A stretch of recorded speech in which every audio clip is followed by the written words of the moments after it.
ಈ ವಿಡಿಯೋಲಿ power ಮೆಷಿನ್ಗೆ thread ಹೆಂಗೆ ಹಾಕೋದಂತ ತೋರಿಸ್ಕೊಡ್ತೀನಿ. ಥ್ರೆಡ್ ತಗೊಳ್ಳಿ. ಫಸ್ಟ್ ಥ್ರೆಡ್ ತಗೊಂಡು ಈ ಎರಡು ಸ್ಟ್ಯಾಂಡ್ ಇದೆ ನೋಡಿ, ಸೊ ಇದರಲ್ಲಿ ಒಂದು ಸ್ಟ್ಯಾಂಡ್ಗೆ ಹಾಕ್ಕೊಳ್ಳಿ. ಸ್ಟ್ಯಾಂಡ್ಗೆ ಹಾಕ್ಕೊಂಡು ಈ ದಾರ ಇದೆ ನೋಡಿ, ದಾರಾನ ಈ ಮೇಲೆ ಒಂದು ರಾಡ್ ಬಂದಿದೆ ನೋಡಿ, ಅದರಲ್ಲಿ ಫಸ್ಟ್ ಹೋಲ್ ಇದೆ. ಸೊ ಇದಕ್ಕೆ ಹಾಕಿದ್ರೆ ಫಸ್ಟ್ ಹೋಲ್ಗೆ ಹಾಕಬೇಕು. ಸೊ ಫಸ್ಟ್ ಹೋಲ್ ಆಚೆಯಿಂದ ಒಳಗಡೆ ನಿಮ್ಮ ಕಡೆಗೆ ಬರಬೇಕು. ಸೊ ಆ ಥರ ಹಾಕ್ಕೊಳ್ಬೇಕು. ಮುಂದೆ ಎಳ್ಕೊಂಡು ಫಸ್ಟು ನಾವು ಬಾಬಿನ್ಗೆ ದಾರ ಸುತ್ತೋಣ.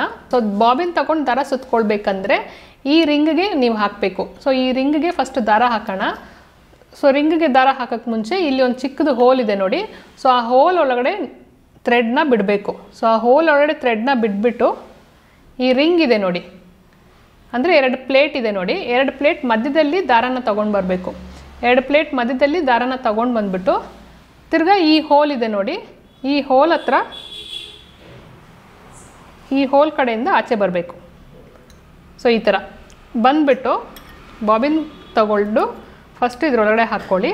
ಹಾಕ್ಕೊಂಡು ಫಸ್ಟು ಸ್ವಲ್ಪ ಕೈಯಲ್ಲೇ ಸುತ್ತಕೊಳ್ಬೇಕು. ಕೈಯಲ್ಲೇ ಸುತ್ತಕೊಂಡು ಸ್ಟ್ರೈಟ್ ಬಿಟ್ಬಿಟ್ಟು ಇದನ್ನು ಲಾಕ್ ಮಾಡಬೇಕು. ಸೊ ಇದನ್ನು ಕ್ಲೋಸ್ ಮಾಡಿಕೊಂಡು ಇವಾಗ ನೀವು ಪೆಡಲ್ ಮಾಡೋಕ್ಕೆ ಸ್ಟಾರ್ಟ್ ಮಾಡಬೇಕು.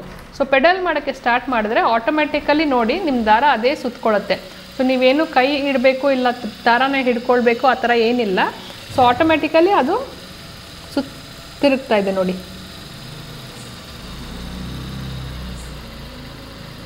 ಸೊ ಈ ಥರ ತಿರುಗತ್ತೆ. ದಾರ ಬಂದ್ಬಿಟ್ಟು ಇಲ್ಲಿಂದ ಪಾಸ್ ಆಗಬೇಕು. ಸೊ ನಿಮಗೆ ಮೇಲಿಂದ ಸೊ ಎಷ್ಟು ಬೇಕೋ ಅಷ್ಟು ಬಿಟ್ಬಿಟ್ಟು ಸ್ಟಾಪ್ ಮಾಡಬೇಕು.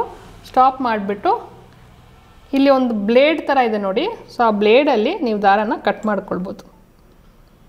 ಕಟ್ ಮಾಡಿಕೊಂಡು ಇದನ್ನ ಓಪನ್ ಮಾಡಿ ನಿಮ್ಮ ಬಾಬಿನ್ ದಾರ ರೆಡಿ ಆಯಿತು. ಸೊ ಇದನ್ನು ಬಂದುಬಿಟ್ಟು ಬಾಬಿನ್ ಕೇಸ್ಗೆ ಹಾಕ್ಕೊಳ್ಬೇಕು.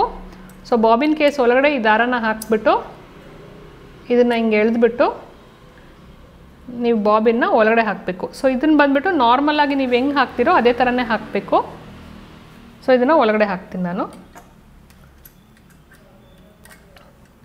ಆ ಟಕ್ ಅಂತ ಒಂದು ಸೌಂಡ್ ಬಂದರೆ ಲಾಕ್ ಆಗಿದೆ ಅಂತ. ಸೊ ನೀವು ಒಳಗಡೆ ತಳ್ಳುವಾಗ ಆ ಟಕ್ ಅಂತ ಒಂದು ಸೌಂಡ್ ಬರಬೇಕು. ಸೊ ಈ ಪೊಸಿಷನ್ ಇರಬೇಕು, ಹಿಂಗೆ ಹಾಕಬೇಕು ನೀವು, ಆ ಥರ ಸೌಂಡ್ ಬರಬೇಕು.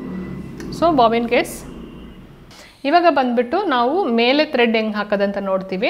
ಸೊ ಇದು ಬಂದುಬಿಟ್ಟು ನೀವು ವೈಂಡ್ ಮಾಡಿದ್ರೆ ಇದ್ರದ್ದು ಕೆಲಸ ಮುಗೀತು. ಸೊ ದಾರನ ತೆಗೆದುಬಿಡಿ ಅಲ್ಲಿಂದ. ಸೊ ಇವಾಗ ಈ ಥ್ರೆಡ್ನ ಈ 3 ಹೋಲ್ ಇದೆ ನೋಡಿ, ಈ ಯಾವುದಾದ್ರೂ 2 ಹೋಲ್ಗೆ ನೀವು ಹಾಕಬೇಕು. ಸೊ ಅದನ್ನ ಹೆಂಗೆ ಹಾಕಬೇಕಂದ್ರೆ ಫಸ್ಟು ಇಲ್ಲಿಂದ ಆಚೆ ಹಾಕಬೇಕು. ಸೊ ಇಲ್ಲಿಂದ ಆಚೆ ಹೋಗ್ಬಿಟ್ಟು ಮೇಲಿಂದ ಒಳಗಡೆ ಬರಬೇಕು. ಸೊ ಮೇಲಿಂದ ಒಳಗಡೆ ಬಂದರೆ ಎಸ್ ಶೇಪ್ಗೆ ಫಾರ್ಮ್ ಆಗುತ್ತೆ. ಸೊ ಎಸ್ ಥರ ಬರಬೇಕು ನಿಮ್ಮ ದಾರ. ಸೊ ಎಸ್ ಥರ ಬರಬೇಕು. ಮೇಲಿಂದ ಹಿಂಗೆ ಬಂದು ಈ ಹೋಲ್ಗೆ ಕನೆಕ್ಟ್ ಆಗಿ ತಿರ್ಗಾ ಇಲ್ಲಿದೆ ನೋಡಿ ಮೇಲೆ ಹೋಲು, ಸೊ ಇಲ್ಲಿ ಬರುತ್ತೆ. ಸೊ ಇಲ್ಲಿನೂ ಅದೇ ಥರ ಇಲ್ಲಿಂದ ಬಂದು ತಿರ್ಗಾ ಎಸ್ ಥರ ಬರಬೇಕು ಈ 2ನೇ ಹೋಲ್ಗೆ. ಸೊ ಇಲ್ಲೂ ಎಸ್ ಥರ ಫಾರ್ಮ್ ಆಗಬೇಕು, ಇಲ್ಲೂ ಎಸ್ ಥರ ಬರಬೇಕು.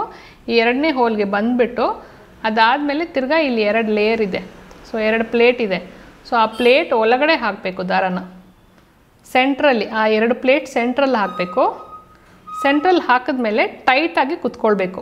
ಸೊ ಆ ಪ್ಲೇಟ್ಗೆ ನಿಮಗೆ ಟೈಟಾಗಿ ಹಿಂಗೆ ಎಳಿಬೇಕು. ಸೊ ಅವಾಗ ಏನಾಗುತ್ತೆ, ಈ ಪ್ಲೇಟ್ ಒಳಗಡೆ ಕರೆಕ್ಟಾಗಿ ಕುತ್ಕೊಂಡಿರುತ್ತೆ. ಸೊ ಹಿಂಗೆ ಆಚೆ ಹಾಕಿಬಿಟ್ಟು ಇದ್ರ ಒಳಗಡೆ ಹಿಂಗೆ ಹಾಕಿ ಹಿಂಗೆ ಹಾಕಬೇಕು. ಸೊ ಇಲ್ಲಿಂದ ಬಂದು ಈ ಪ್ಲೇಟ್ ಪಾಸ್ ಆದಮೇಲೆ ಇದ್ರ ಕೆಳಗಡೆ ಬಂದು ಸೊ ಈ ಥರ ಈ ಹುಕ್ ಥರ ಸ್ಟ್ಯಾಂಡ್ ಇದೆ ನೋಡಿ, ಸೊ ಅದ್ರ ಒಳಗಡೆ ಪಾಸ್ ಆಗಿ ಮೇಲೆ ಇಲ್ಲಿ ಒಂದು ಪೋರ್ಷನ್ ಇದೆ ನೋಡಿ, ಸೊ ಈ ಹೋಲ್ ಒಳಗಡೆ ಹೋಗಬೇಕು. ಸೊ ಹೋಗಿ ಸೊ ಈ 2 ಹುಕ್ಗೆ ಪಾಸ್ ಆಗಿ ದಾರ ಕೆಳಗಡೆ ಬರುತ್ತೆ. ಸೊ ಇದ್ರೊಳಗಡೆ ದಾರದಿಂದ ಬಂದು ಇಲ್ಲಿ ಒಂದು ಹುಕ್ ಇದೆ ನೋಡಿ, ಸೊ ಈ ಹುಕ್ ಇದೆ ನೋಡಿ, ಈ ಹುಕ್ಗೆ ಈ ದಾರನ ಹಿಂಗೆ ತಗೊಳ್ಬೇಕು. ಸೊ ದಾರ ಒಳಗಡೆ ಹೋಗ್ಬಿಟ್ಟು ಆಮೇಲೆ ಫೈನಲಿ ಥ್ರೆಡ್ನ ಈ ಡೈರೆಕ್ಷನಿಂದ ಬರಬೇಕು. ಸೊ ಥ್ರೆಡ್ಡು ಇದು ಆಚೆ ಅಂದರೆ ಆಚೆಯಿಂದ ಒಳಗಡೆ ಹಾಕಬೇಕು, ಈ ಕಡೆ ಹಾಕಬಾರ್ದು. ಸೊ ಇಲ್ಲಿಂದ ಇಲ್ಲಿ ಹಾಕಬೇಕು. ಸೊ ಥ್ರೆಡ್ನ ಈ ನೀರು ಒಳಗಡೆ ಹಾಕ್ಕೊಂಡು ಈ ಥ್ರೆಡ್ನ ಎಳಿಬೇಕು. ಸೊ ಥ್ರೆಡ್ನ ಎಳೆದ ಮೇಲೆ ಒಂದೇ ಒಂದು ಪೆಡಲ್ ಥರ ಮಾಡಬೇಕು. ಒಂದೇ ಒಂದು ಪೆಡಲ್ ಮಾಡಿ ಆ ಥ್ರೆಡ್ನ ಒಳಗಡೆ ಹಾಕಬೇಕು.